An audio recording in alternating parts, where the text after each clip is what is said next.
go. All right, welcome back, everybody. My name is Dave, and this is the Radical Independent. We've got our friend back from the Libertarian Institute. His name is Connor Freeman. He is assistant editor over there. He also appears over on antiwar.com. He's a really busy guy. He's got a show called Conflicts of Interest, where he also appears. Really great podcast, video format like this. And it's just very informative. I had him on about a week ago and blew my mind with all the information. It's interesting, Connor, you go from, just like mainstream Western media, and then we talk to you and it's like night and day. How are you today, sir? And thanks for doing. Oh, thank you. Thank you very much for having me. I had a great time last weekend, and I'm doing great. Looking forward to it. Yeah, I wanted to have you on because there's been some stuff happening over in Syria. The Western media, of course, has reported that we went over there and we dealt with some real bad guys in Syria, and now they're gone. And some of our soldiers apparently were injured, according to reports from the Secretary of Defense or whoever. I don't know if Lloyd Austin is putting out this information, but it's Western media for the most part. And we know they get their information from those in the military who put out what they need to put out there. Of course, the truth on the ground might be slightly different from what we're hearing in the media. I wondered if you could shed some light on the situation as far as what actually happened in Syria, and then maybe talk about some other things related to that. Yeah, absolutely. So essentially what has been going on this week is on Tuesday night, CENTCOM announced very late in the evening that they had conducted airstrikes on what they were calling Iran-backed militants or fighters in eastern Syria in the Deir ez-Zor province. And so now they claim this was in response to a drone attack that no one took responsibility for, and there was no evidence provided ever to this day that it was these Iran-backed militants that they ultimately decided to blame it on. And so they bombed these people, and now the Syrian Observatory for Human Rights said that they're a monitoring group. They said that 6 people had been killed, Syrians and other fighters. And then they said there was a group called Deir ez-Zor 24 that estimates that as many as 10 people were killed in these strikes. And so let's see. I mean, they claimed it was in response to this drone attack. And like I said, Iran denied connection to these groups that were attacked. Apparently, according to the Syrian Observatory for Human Rights, like I said, these are Afghan Shia militias who were fighting basically on the side of the Assad government, like the fighters there that are backed by Iran, against what remains of ISIS or these Al-Qaeda type militants, but particularly ISIS is who they're fighting. And basically, the U.S. has been in Syria since the Obama administration with troops, and we have an indefinite occupation of about a third of the country now, with on paper something like 900 troops. It's probably more. I mean, we've known now that the president, like when Trump was in office, he was lied to even about how many troops are actually there. But since the Trump administration, they really codified this indefinite presence under the guise of, he was saying to steal the oil or to take their oil. Yeah. Because he wanted to get out of Syria. He didn't see much of a point in it. The real problem is Donald Trump was funded. His campaign received a lot of money from a very far right wing Zionist billionaire casino magnate named Sheldon Adelson, who's now dead. I remember him. And so Trump's policy, many of the things that he did right out of Sheldon Adelson's wish list, like appointing John Bolton as his national security advisor, leaving the Iran deal, moving the embassy to Jerusalem, even things like recognizing the settlements in the Golan Heights and things like this in Syria, all this illegally occupied territory by Israel in Syria and elsewhere in Palestine. Yeah. And so one of the things about this situation now is that because we pulled out of the Iran deal, I shouldn't say because, but in large, there is a correlation. So these fighters are not proxies of Iran. Many over the years now, they might have been at one point when ISIS was, at its peak as a result of the CIA's dirty war, where they were working with the Brits, the French, the Turks, the Israelis, the Qataris, the Saudis, and they were, arming these proxies of Al-Qaeda and a bunch of their different affiliates in Syria. And because they were doing that, there was, to long story short, there was a split in sort of the ideological and strategic thinking of Al-Qaeda between the Syrian-dominated branch and the Iraqi-dominated branch. And ultimately, ISIS went out and pursued their own policy of building the Islamist caliphate before they were ever going to push the Americans out, which was the old agenda of people like bin Laden and Ayman al-Zawahiri. And in this case, they were even saying, I guess they of course still wanted to see Assad overthrown, but they weren't going to wait and focus on that the way al-Nusra, the Syrian branch of Al-Qaeda, was. And they went ahead and did this. They were still attacking Damascus, but they actually did expand into much of Western Iraq, and the whole thing.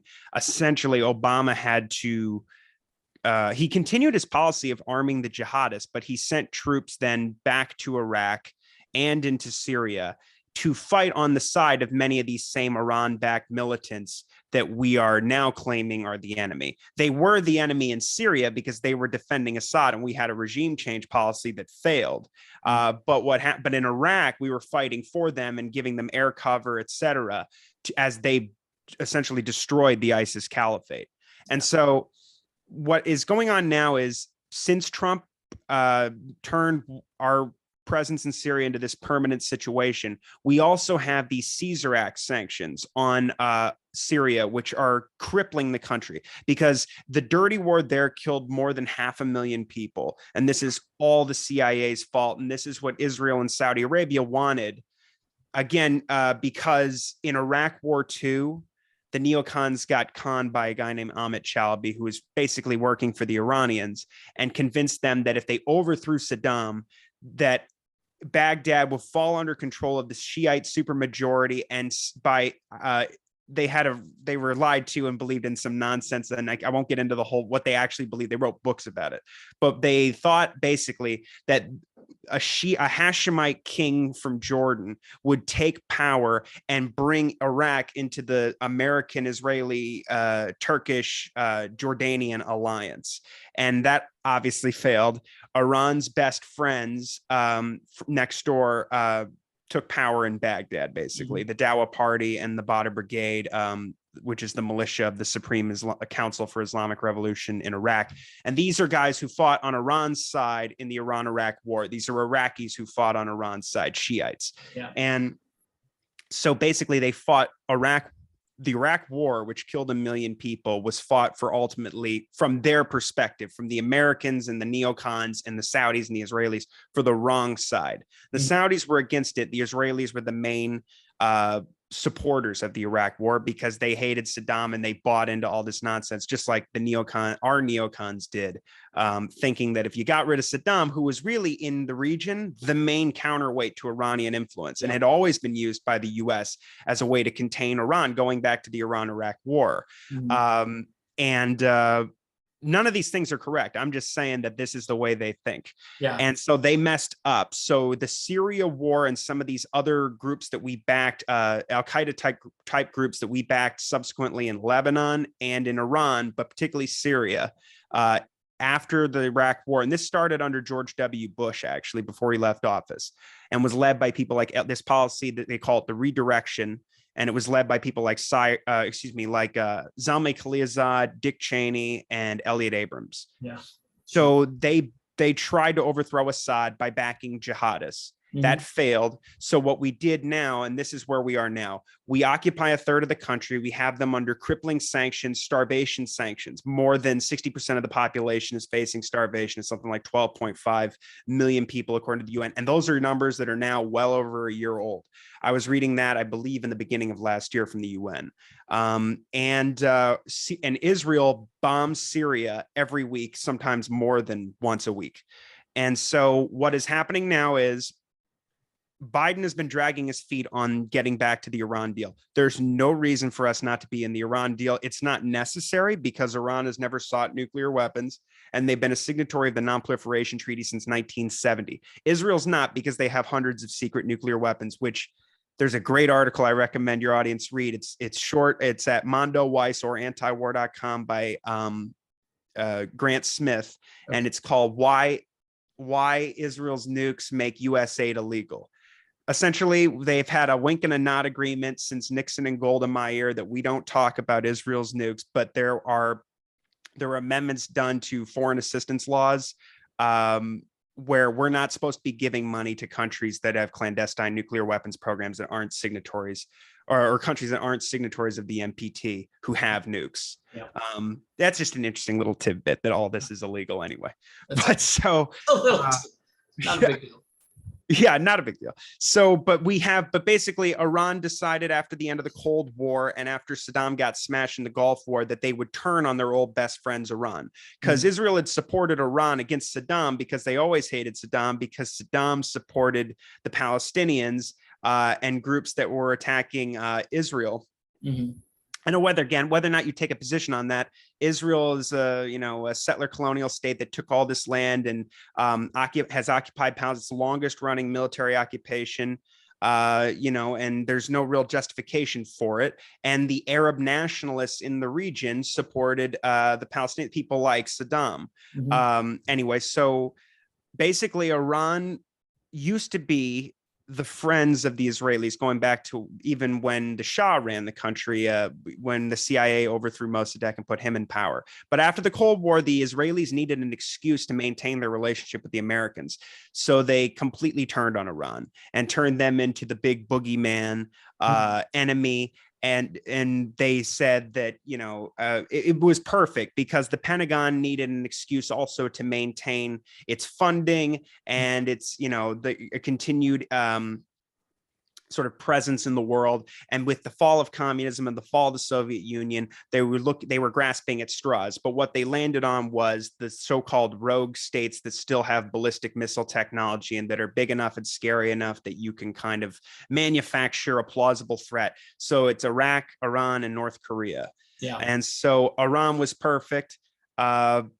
And also it was kind of a way to maintain the US-Israeli relationship together, because we needed an enemy and they needed an enemy. And so it was natural. And so we've had a Cold War with them since the 90s, but they don't have nukes. They were never seeking them. You're talking about Iran?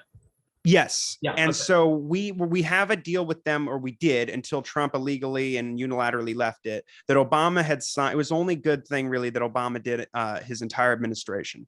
It basically took war with Iran off the table because they were saying that now we have triple, quadruple proof that they are not seeking nuclear weapons, because these are the most stringent inspections the IAEA, the International Atomic Energy Agency, has over the whole, in history on the Iranian civilian nuclear energy program.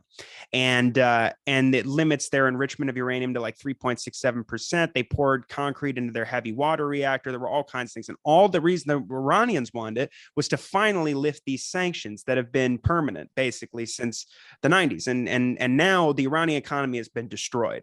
They have 50% of their people live below the poverty line. The inflation is somewhere between 40 and 50%. The UN, Human Rights Watch, everyone has done studies showing that there are just massive medical shortages, because even though there are so-called exemptions under the sanctions for humanitarian goods and medicine and stuff, pharmaceutical companies, the banks, shipping companies, anybody in between, they're afraid to get involved with Iran because of feeling the wrath of the Treasury Department. Yeah. So people are dying because they can't obtain medicines. We have no idea what the actual excess death rates are yet, and we're going to be horrified when the numbers finally come out. And this is all essentially because Israel and the Pentagon needs an enemy, which is, I'll get back into the background of what's going on in Syria, but it's all because we're getting closer to returning to the deal, which I didn't think was possible. I was optimistic toward the end of last year because the Iranians were doing such a good job negotiating in Vienna, but then there was a massive push by the Israelis and by the Congress a few months back said, you cannot do this. You can't return to the deal. And so, and the Iranians had already made some concessions and things. And it was hard to argue that there was any real good reason why not to return to the deal, why not to lift sanctions? Because that's what Biden said he would do. Yeah. He ran on this policy, but instead he's been expanding sanctions and threatening them with war and allowing the Israelis to attack and do all kinds of attacks on their nuclear program, sabotage attacks and things like this, attacking their ships. We've been stealing their oil right off of tankers and things like this. Wow. And so, and bombing Syria, of course, is the other thing, which Biden always loves to say, it's my message to Iran. And so the Israelis launched a massive assassination campaign here starting in May. And basically it looked like they killed probably 6 people within a month. Yeah. Mostly people involved in the aerospace industry or even an IRGC colonel who was shot in his driveway. Wow. Then this and targeting people in Syria, you mean? No, actually both, because here's the thing. So in February, well, basically Israel has been drone striking Iran quite a bit this year. They have these quadcopter suicide drones that they'll send in. They one in late May hit the Parchin military complex, which is not far from Tehran, and killed an engineer there. They used a quadcopter suicide drone to hit the Karaj nuclear facility back in June of last year. Mm-hmm. They used several to hit a site in Kermanshah in Iran, which destroyed much of Iran's drone fleet. There was another attack in Tabriz on a drone facility that killed some people as well. And the other thing that they were doing was they were carrying out these assassinations against people who work on the drone or missile program, the aerospace industry, or people connected to the IRGC, including the one that kicked off this latest assassination campaign of Colonel Hassan Syed Kodeh. And the Israelis work with this cult called the Mujahideen cult, which they operate in Iran, and they commit assassinations on behalf of the Israelis, killing nuclear scientists and people like this. Mm-hmm. And so I didn't think we were going to return to the deal, but what the Iranians did was, when the Americans think they've basically drawn a red line and there's like, well, we won't do this, and we know that you want this, right? And otherwise you won't come back to the deal. So we're just going to say we're not going to do that thing. We're not going to take the IRGC off of the foreign terrorist organization blacklist. Mm-hmm. And so the Iranians go, all right, well, we really wanted you to, but if you don't want to, that's fine. It's like, so it's crazy, because they should be able, they have every reason in the world to ask for that to be removed, because first of all, it's the only state military unit that's on that list. It's a sweeping sanction that breaks up families. You have like an Iranian woman who's a doctor who lives in America who can't reunite with her husband because he was a conscript in the IRGC serving as a medic or something, and he can't even get back in the country to be with his family. And it's caused all kinds of problems. And it's just another way of, pushing international businesses away from working with the Iranians. And it, like I said, it affects everyone, even people who were just hired to be janitors or something, but they were conscripted. Yeah. And so, and it's any current and former member. And this was put in place by the Trump administration explicitly to prevent the Democrats from ever returning to the Joint Comprehensive Plan of Action, this Iran nuclear deal, because it would make them look like they were being soft on terrorism by design. Yeah. And so they thought the Iranians would never, ever take that off the table, but they did. The other thing is there's this IAEA probe of these so-called undeclared sites that had some small particles of unprocessed uranium that were discovered a few years ago that apparently date back decades. And there's even been questions. I think the Iranians used to accuse the IAEA of planning this stuff or of sabotage going on behalf of foreign powers, the Zionists, the Americans, or the Israelis.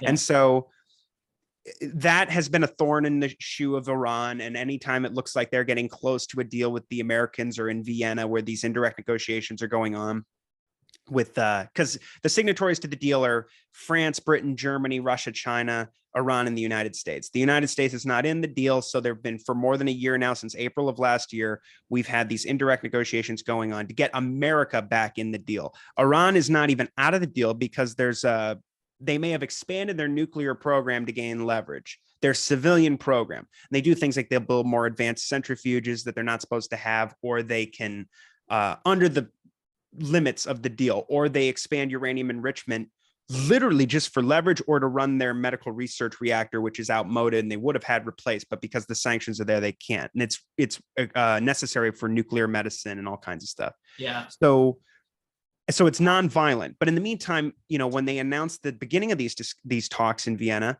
the Israelis attacked a cargo ship in the Red Sea. They then, once the talks started, they bombed the Natanz nuclear facility, which is their main center for building centrifuges and all these things. So there's constant attacks by Israel in the midst of these talks to either goad a reaction out of Iran, which usually doesn't come. They're very patient. Or they bomb a bunch of, like we were just discussing, they'll bomb sometimes RGC members in Syria, or they'll just bomb the Syrian government or Syrian troops or militants and just say they're bombing Iran-backed groups. Usually Israel doesn't even comment on these strikes. Yeah. But if they do, they say that they're attacking Iranian targets. And the Americans, it's now come out in the Wall Street Journal that we coordinate with much of these strikes they've done. They've conducted hundreds just in the last few years in Syria. I mean, literally, they bomb Syria every week. So basically what's happened now is Iran has made so many concessions. They're saying they don't want to get rid of, they don't even need you to drop that probe, which they think is BS, that they already answered all these questions to and provided full documentation on. They're saying they'll return to compliance with the deal if we lift the maximum pressure campaign, if we lift all these sanctions.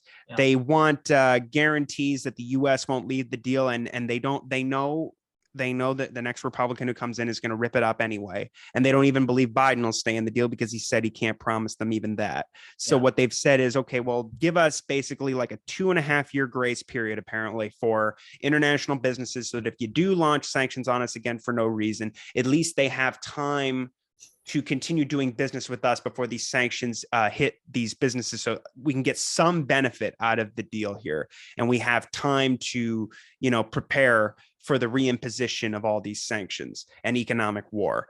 And so that's all being worked out right now. But what happened is the Israelis panicked and they thought that Biden might be returned to the deal. So they sent their national security advisor to Washington. And this is in the last week. They sent this week where we saw this bombing and stuff going on in Syria. The week before, I said on conflicts of interest, because they were sending Eyal Hulata, I said, okay, well, watch out, because every time they send, the IDF chief of staff, or they send him, this national security advisor, Eyal Hulata, next thing you know, there's some attack in Iran.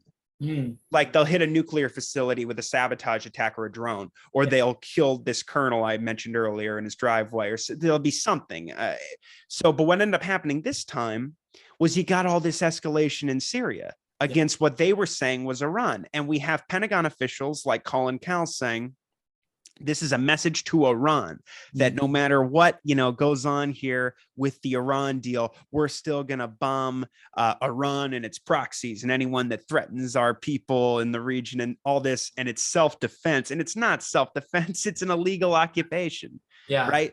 We invaded Syria, so they can't claim that.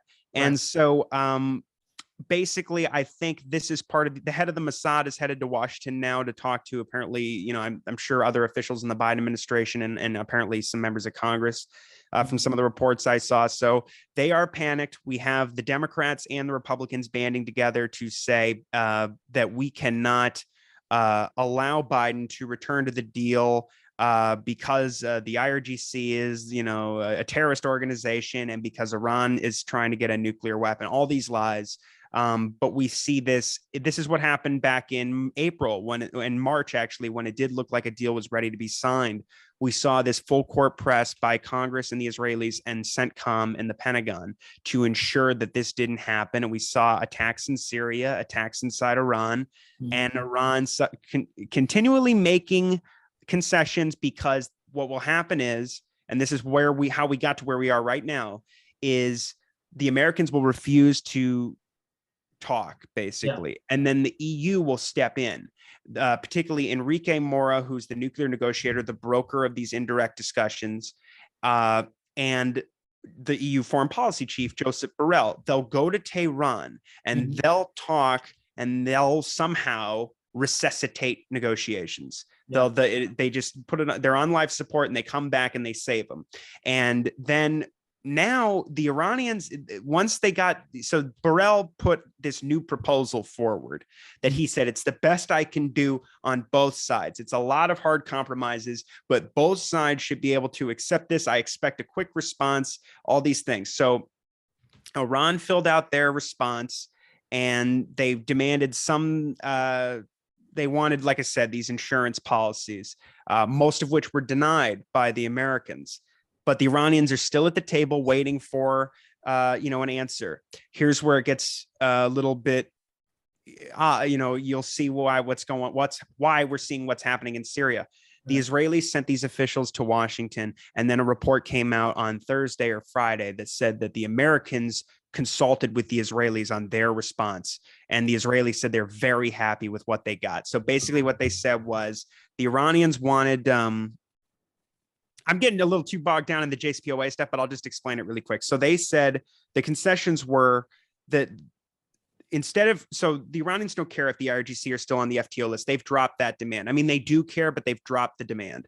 But what they wanted was, okay, well, how about you allow sanctions to be eased on companies, Iranian companies that do business with the IRGC, that they can still work with international firms. So the Americans spoke with the Israelis, and the Israelis said no. So the Americans said no. And then they wanted that probe killed at the IAEA. They ultimately dropped that demand, but apparently the Israelis said no, there's no way that's happening. And so again, the Iranians go, okay, all right, fine. And then what was the last one was this, the grace period I was telling you about with the businesses. Yeah. They go, the Israelis said that will only work if Iran stays in the deal. But they argue that, as far as if you read the mainstream press or if you hear the Israelis, they always argue that they're violating the deal now, but they're actually not. Articles 26 and 36 of the JCPOA permit Iran do the things that it's been doing, expanding its program peacefully as a reaction to these assassinations and these attacks by the Israelis and the escalating economic war from the Americans. By, like I said, building new advanced centrifuges, increasing the enrichment of uranium for the Tehran Medical Research Reactor, or just they started enriching even up to 60% after the attack in April last year on Natanz from the Israelis. So again, everybody freaks out and goes, oh my God, they're getting close to a nuclear weapon. You need 90% enriched uranium for a nuclear weapon, and they've never tried to do that. They said they would never exceed beyond 60%. It was just to bring the Americans to the table, and it largely worked. But they don't hit back. I mean, they don't attack Israel. They have to make up stuff. They'll go, the Israelis are waging a campaign to kill Israeli officials and civilians all over the world. Yeah. They say this as they're carrying out an assassination campaign in Iran, killing 6 people. Can they point to anybody who's been killed by the Iranians, any Israeli civilian or official? No. So it's very sad, and I mean very disturbing how much influence Israel has over American policy here. And I would just say that I remain very doubtful that we'll return to the deal. But with Syria, here's the thing, that thing that happened on the 15th that they claimed on this base at Al-Tanf, which is in southern Syria near the Jordanian and Iraqi border. This is an American base. Yeah. There's a great piece by Daniel Larison, who I believe I mentioned on our last show. Yes.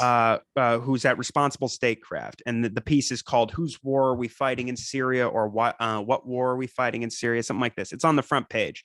Yeah. And it's Whose War is the U.S. Fighting in Syria and Why? And he mentions that attack on the 15th that nobody took credit for came, I believe he says, hours after an Israeli strike in Syria. And what has happened in the past, just like in October of last year, is American bases will get hit with these rocket attacks. Usually there's no fatalities. There might be some injuries. This most recent one, there were 3 light injuries. The day after, they killed maybe 10 people in Deir ez-Zor. There were retaliatory rocket attacks in the Conoco gas fields and at a base at Green Village. And so 3 American troops were lightly injured. Yeah. So the Americans responded with helicopter strikes that they say killed 4 people or hit. I guess they said that the launchers were from vehicles or something that they attacked.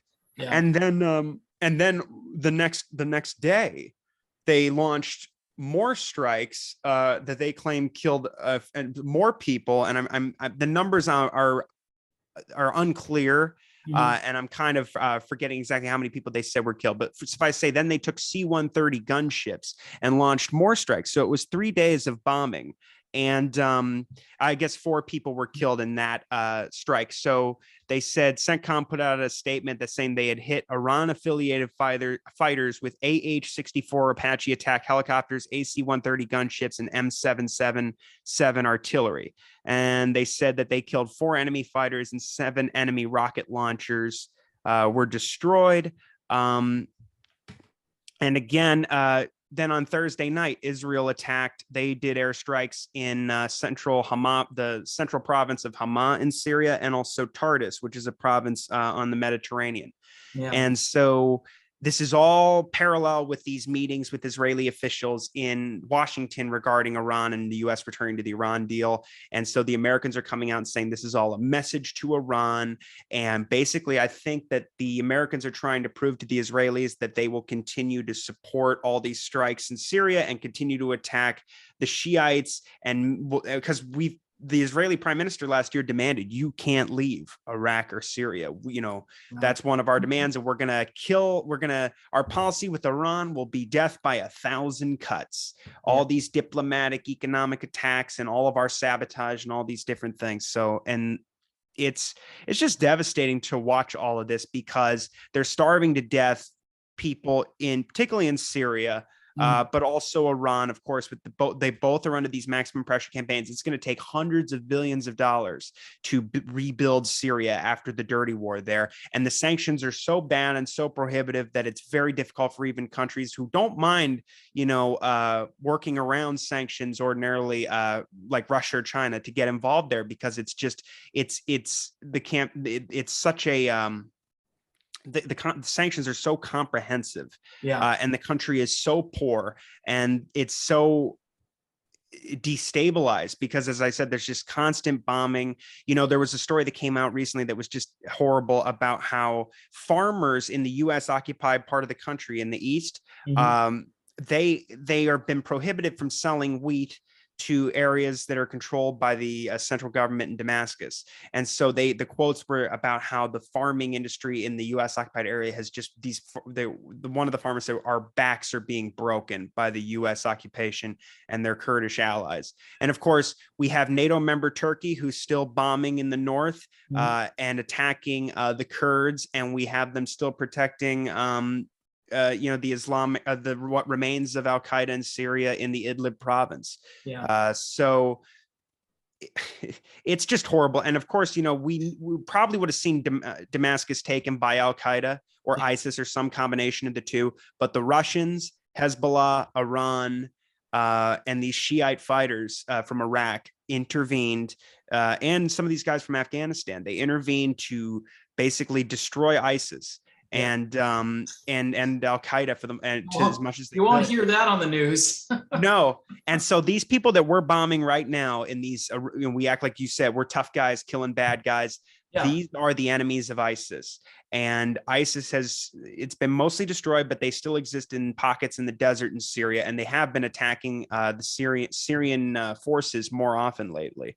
And so basically our occupation in large part prevents what remains of ISIS from being destroyed, because a lot of them will exist in areas close enough in proximity to where the Americans are, so that they don't get the Syrians and the other forces that are fighting on their side can't get to them. So we have it's just a horrible situation here. Are there any natural resources in Syria that the United States is interested in? This is more about I would honestly say Israel's interests. There's the oil that is available in Syria. There's issues about pipelines going through Syria. And that's one of the reasons why I think the war got started was interest in oil pipelines. But for the most part, that has not been, the real thing about the oil that exists in Syria is very modest. What we're doing with our policy of just preventing them from having any control of it is just to be cruel, and it's just to continue, because Blinken said, Secretary of State Antony Blinken said under Biden that we will never lift these sanctions until there is a political settlement that we're satisfied with, namely regime change in Damascus. So we're keeping these sanctions on them until they get rid of Assad, even though we killed 500,000 people trying to do that with the CIA's war there, the proxy war, where we completely committed treason. They completely committed treason against you and me and all of America by backing the people who brought the towers down in New York in 2001 in order, because they hate Assad more because he's aligned with Iran and Hezbollah. When Hezbollah is just a group that rose up in opposition to Israel's invasion of southern Lebanon and the American assistance with all that. And even we were, one of the earliest attacks from, what became Hezbollah was this attack on it wasn't, I don't know if it's Hezbollah specifically, but certainly Iran-backed militias. They attacked the Marine barracks in Beirut in 82 and killed like 200 Marines or whatever. Remember that. But it wasn't unprovoked. I mean, they did it in response to the Israelis demanding that we shell Beirut neighborhoods with the USS New Jersey. And all that did was just kill a bunch of civilians. And then we were occupying we had a base in their country. And so they got hit, but this was a military target being attacked by a militia. Mm-hmm. So it's, but that's, this is what happens continually with our support for Israel is we get caught up in situations where our troops are threatened. And that's what's happening right now in Syria. We refuse to leave. There's U.S. interest for that anyway, because we just hate Assad. And but we have seen increasing efforts toward normalization with Iran and Assad from a lot of these Arab states in the region. But it's really the Israelis and the Americans who just will not let that happen. And we are seeing basically in Iraq and in Syria, the Israelis will attack these Shiite militia groups, and America will do it too, just to look tough and to show that we're on Israel's side. And basically what ends up happening there is it's good for politics for the Israel lobby and for Biden or Trump or whoever, but the people that pay a price are American troops who are there in countries where they're not wanted. The Iraqis have demanded unanimously, their parliament since 2020, since the assassination of General Qasem Soleimani at the Baghdad airport, they've demanded that we leave and end the occupation. And we haven't. And so any attack by any local forces on these bases gets blamed on Iran with or without evidence, usually without, just like what we're just talking about now. And all it does is it justifies these tit-for-tat strikes. And eventually American forces are going to get really hurt because they're in a very dangerous area, largely because of U.S. policy. Yeah. And there's just no political will to end that because Trump was too in bed with basically with the Zionists, and so is Biden and the military industrial complex, and CENTCOM just desires to remain permanently entrenched in the region. In fact, there was all this talk about how we were going to, under Biden, with great power competition, he was going to shift all these resources now more towards Eastern Europe and China in particular. And so after they withdrew from Afghanistan on Trump's, not on his timeline, but using the deal that was a great thing that Trump actually did, was negotiating the withdrawal deal with the Taliban. But after they withdrew from Afghanistan, there was a lot of concern in the region in the Middle East that, well, maybe the Americans really are leaving. We better start talking with all of our longtime enemies and working some things out. So we have seen now, after 6 years, the UAE and Kuwait have normalized relations with the Iranians. The UAE and the Iranians were discussing deepening economic ties and expanding cooperation with each other. The Saudis and the Iranians are talking, and they may even well, it's been hinted at this for a while, but they might be starting to normalize relations or getting close to even putting ambassadors back in each other's countries and things like this. So we'll see. But what happened was the Turks started speaking to the Emiratis. The blockade on Qatar had been lifted, and the Saudis started speaking with the Qataris. And all these different positive developments had come up. The president of France, who I normally don't quote positively, said this, what we're seeing here is historic. And basically his whole thing was like, I'm just not going to get involved and just let it happen. Like, this is great. Wow. But the Americans decided at some point, Brett McGurk, who's the national security coordinator, who was another guy who met with these Israeli officials this week, who's a big booster of all these Israeli bombings in Syria. He said, he and Biden decided, and he announced this, that we have a back to basics strategy now with the Middle East, that we're not leaving and we're going to double down on our support. So, and back to basics. Yeah. And that's why we saw this massive escalation in Yemen toward the end of last year and in the beginning of this year, where airstrikes were the highest they've been in years, because there was a report by Trita Parsi and Anel Sheline, who said, I hope I'm pronouncing her name correctly. They interviewed high-level Senate Democratic Party staffers, and even some people I think were White House staffers. And what they had said was that Biden told Mohammed bin Salman, the butcher of Yemen, that, you know what, take the gloves off, just pound the hell out of him, and basically hit him with everything you got, and then you can maybe withdraw and save some face, because MBS was trying to, I mean, they've lost a lot of money in that war, and they're no closer to winning. The Houthis have been in power in Sana'a since the end of 2014. The war has been an abject failure. All they've done is just massacred probably 500,000 people or something. Yeah. And it's all that blood is on our hands, as the American government's hands. And so anyway, they said that they would do that. And of course, there was this concurrent thing where CENTCOM, the new guy who's running CENTCOM, Michael Kurilla, who just met with the Israeli defense minister, the two of them want to build this NATO-style alliance to encircle Iran militarily. Basically, they're using the Abraham Accords deals that Trump had signed, which ultimately were not peace deals. They were marketed that way because Trump needed some good politics in the run up to the re-election. He needed some sort of diplomatic success. But what it does is it takes these same genocidal regimes like the UAE, who've been carrying out this war in Yemen for 7 years, and who were not supporting the Palestinians. We're not enemies of Israel, but basically they would normalize officially with Israel, throw the Palestinians under the bus, and not seek a two-state solution and to end the apartheid regime there. They would receive a bunch of military weapons, there was a $23 billion deal that the UAE got. And I'm not sure if it's gone through all the way yet, but basically the way they were bribed for this was with F-35s, $23 billion in F-35s, Reaper drones, and something like 14,000 munitions.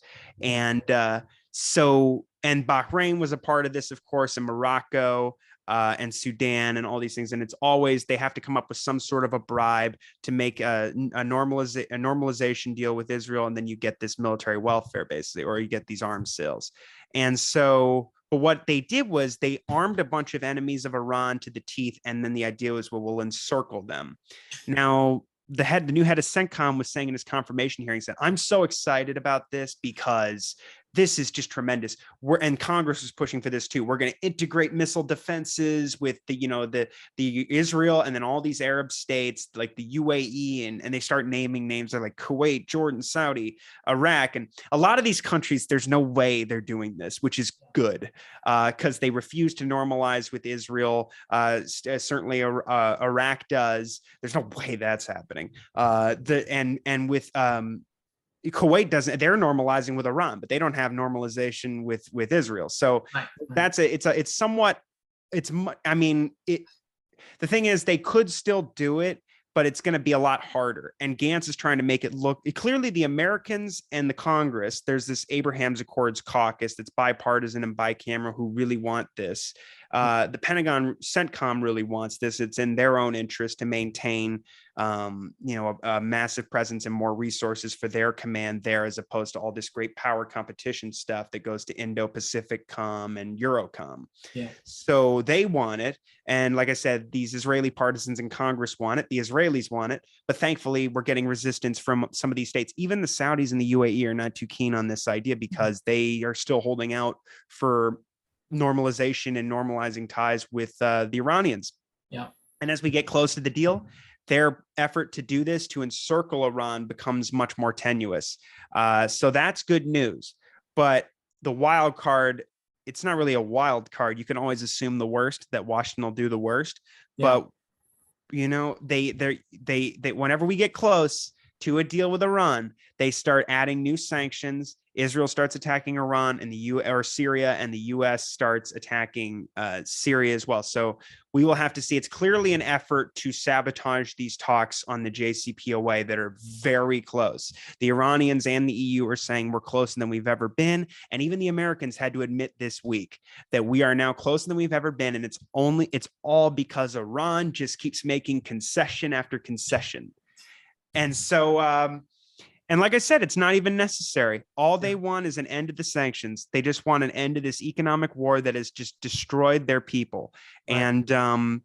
But it's so important to maintain that permanent acrimony with Iran for the military industrial complex and for Israel, and the American Congress and the executive branch. You will very rarely find people who don't put the interests of those two entities above the interests of the American people, let alone humanitarian concerns for the people of Syria and Iran, which is, I'm not sure that is ever a concern. Only when you're trying to lie to people to say, well, this is why we're starving them to death, is because we think their government is authoritarian or whatever, or because Assad must go. Yeah. So we're going to destroy their people and, ruin a generation so that we can get a political settlement that we're satisfied with.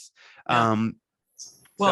It looks like, we're destabilizing the entire region in economically as well. And we've already got all of these things happening all over the world with, Russia and Ukraine. And then we're going to add more problems here in this part of the world. And look, the perception, and I kind of laid that out a little bit at the beginning, but perception is, okay, we've got to deal with these bad guys. And this is what Western media says. They just say, well, we're taking care of business. Don't worry about this. Don't look over here too much.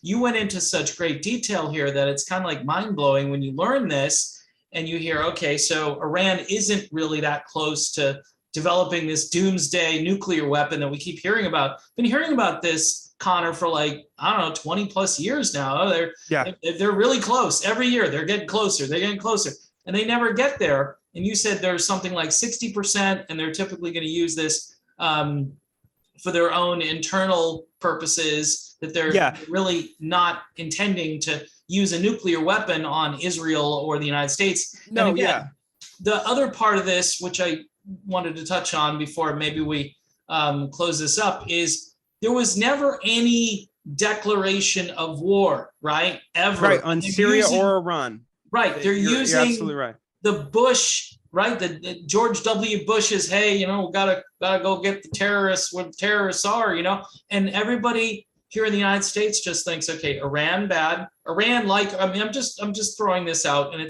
you're way above this kind of rhetoric here, but it's Iran is bad, Iraq is bad, Afghanistan is bad, Hamas is bad. So you just hear all of these names. Syria, they're really bad. Assad, really, really bad. Gassed his own people, right? That'd be another video probably to cover that topic. And I'm sure.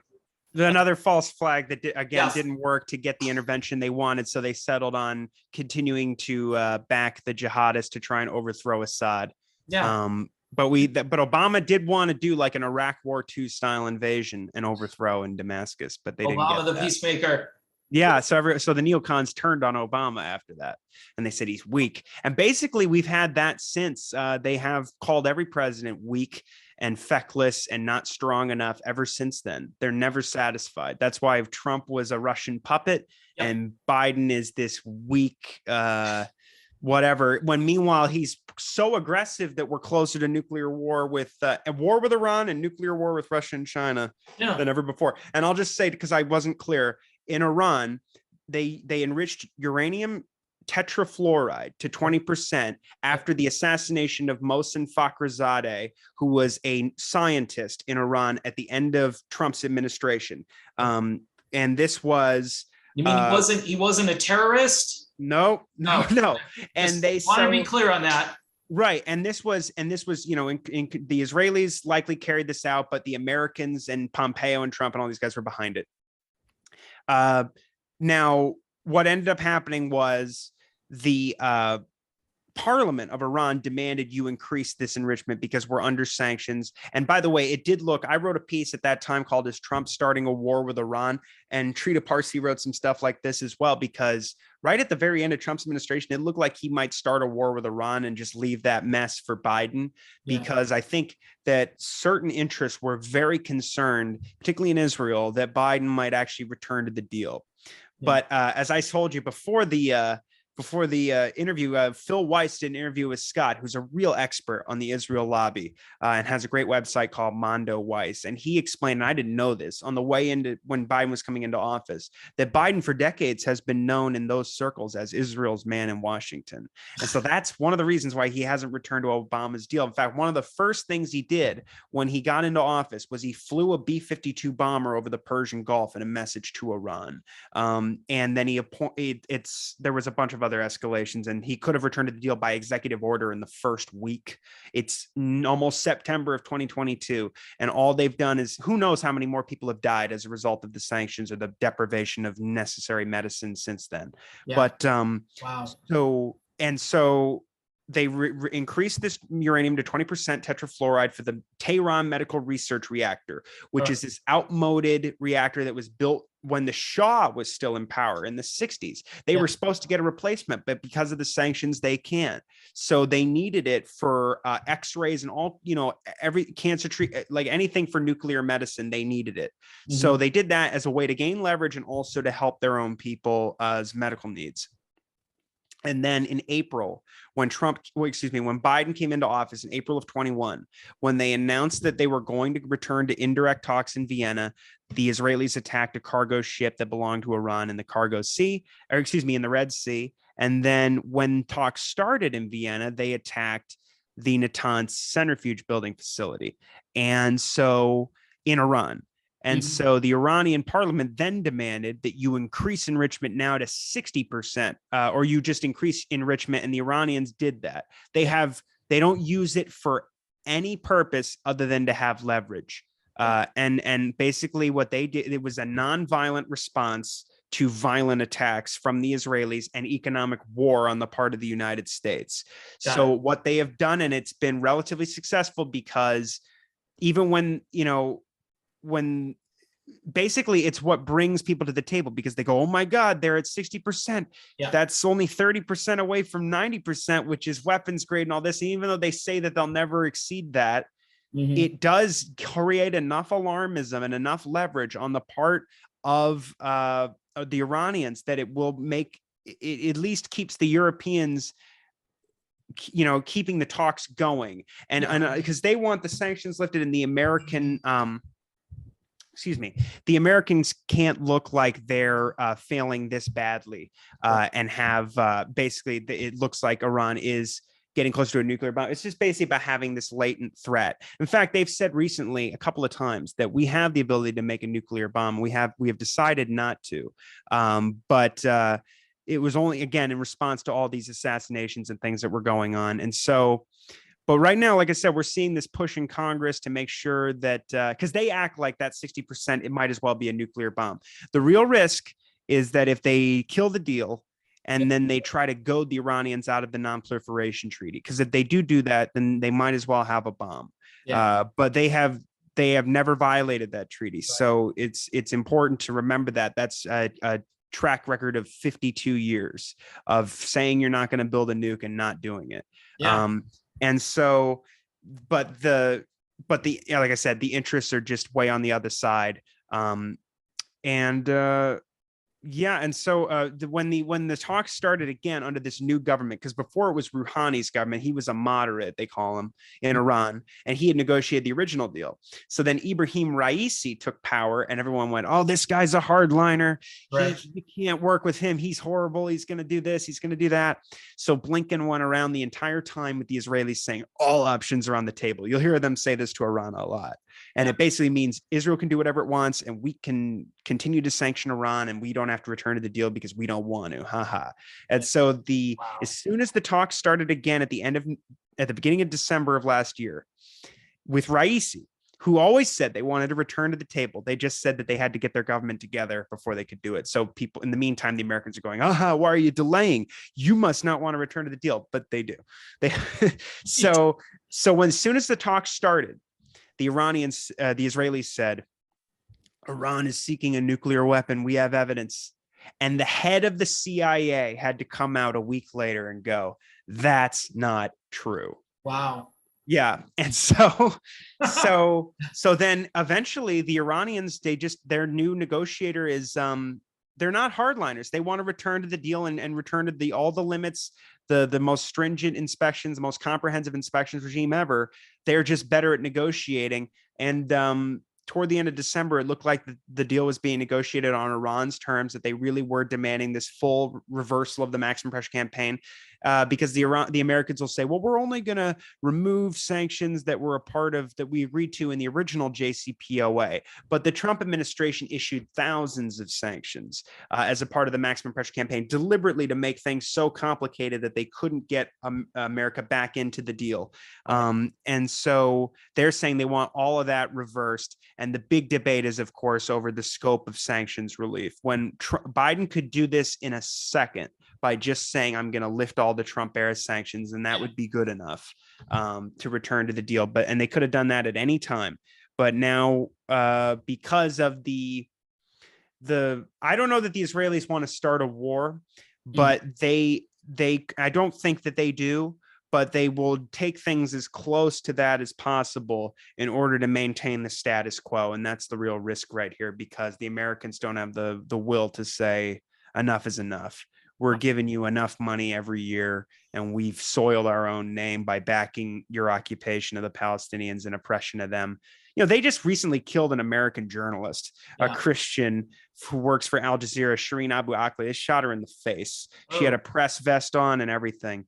And the Blinken, the best he can muster up is, either what do you say, the code of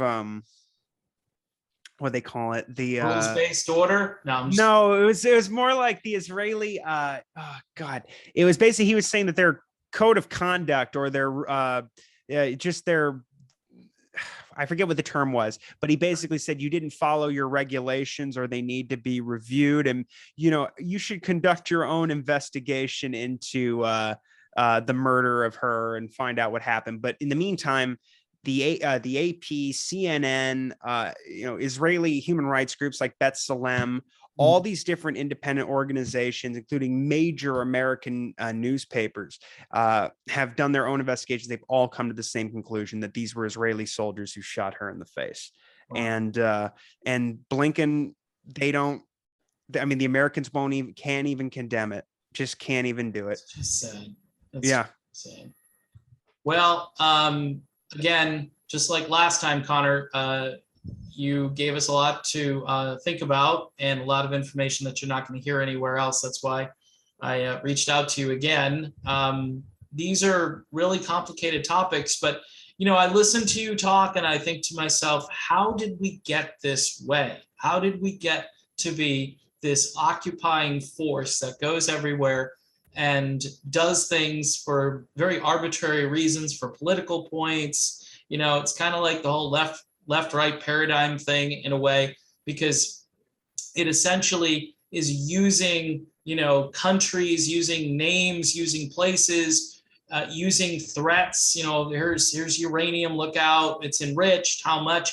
And people hear this stuff, they're listening to their afternoon talk show or whatever, and I think a lot of people right now have a lot of real big problems domestically, whether it's the economy or whether it's cultural issues. And then this stuff gets pushed. It's almost like they know people aren't going to look here. They can't pay attention to the stuff that you're paying attention to. I mean, again, I talk to people about foreign policy and they kind of glaze over a bit. And you're given so much insight to this, whether it's Iran and Syria. People hear Syria and they go, yeah, that's bad. That's really bad. And I'm glad we're there doing what we need to do because Assad's a bad guy. And I don't know how you win this war. I mean, it is an information war, and I have no idea. I mean, you're putting, a little dent, a little chink in the armor of it all. But I mean, when you talk about the military industrial complex, you have to include all of Western media as kind of its guardian. It's taking care of all of this information that might get out there. Like you just talked about someone getting shot in the face. That's the first time I've heard that. So pretty impressive stuff as usual, Connor. Where can we find your work? Give yourself a plug and all the places that you are at. I think I mentioned it at the beginning, but I like to conclude. So people will write little messages, comments on the video saying, you didn't plug this guy's book or you didn't plug his website. So I'm going to leave it to you. Sure, please. People need to read antiwar.com and the Libertarian Institute. I'm the assistant editor at the Libertarian Institute. We have these are the best writers and podcasters in the whole libertarian movement. Scott Horton is our director. Sheldon Richmond, I believe, is our executive editor. Keith Knight is our managing editor. Kyle Anslow, my partner. I co-host his show, Conflicts of Interest. He's our news editor. We've got Will Porter writing news articles and he's our research fellow. Patrick McFarlane has the Liberty Weekly podcast and is such an incredible writer and researcher and just one of the best libertarians on the whole new Cold War with China, but he's really the best expert in our movement easily on the whole issue of the phony claims of genocide in Xinjiang province against the Uyghurs in China. And he has a very nuanced take on that issue that everybody should check out his documentary. I believe it's called Stain of the Century. Yeah. And also Keith Knight, our managing editor, has a new book out called that people like check out if they're interested in libertarianism. It's called The Voluntary and Anarchism. It's called The Voluntarist Handbook, a collection of all these amazing essays answering all the questions you've ever had about how would such a thing work, or how would such a service that we think we need government for be provided in a society based on the non-aggression principle, respect for property rights, and the principle of voluntarism. And we got a new book out from Scott as well. It's called Hot in the Sun, collection of all these interviews about nuclear weapons and things like we were talking about today, like the phony Iran threat. Yeah. And then antiwar.com is the best site for foreign policy news. Read the news section every day, and there's usually 6 or 7 editorials that are the most important thing you could read that day. So check out the libertarianinstitute.org and antiwar.com and listen to Conflicts of Interest on any podcast platform. Subscribe on YouTube, and I'm on Twitter at Freeman's Mind 96. Thank you again very much, David. Looking forward to being back soon. All right, Connor, thanks again so much. And please support your work. Any way to financially support your work, Connor? Yeah, please. We take donations at the Libertarian Institute. You can do it on a monthly basis. If you go to the site, we have the donate tab on top here and on the top banner, and then you can go to antiwar.com. They also do have a donate button at the top of their site as well. And I believe it's antiwar.com/donate if you want to go straight to the link. All right, everybody, there you have it. And again, thanks again to Connor, and thanks for watching, and we'll see you soon, everybody.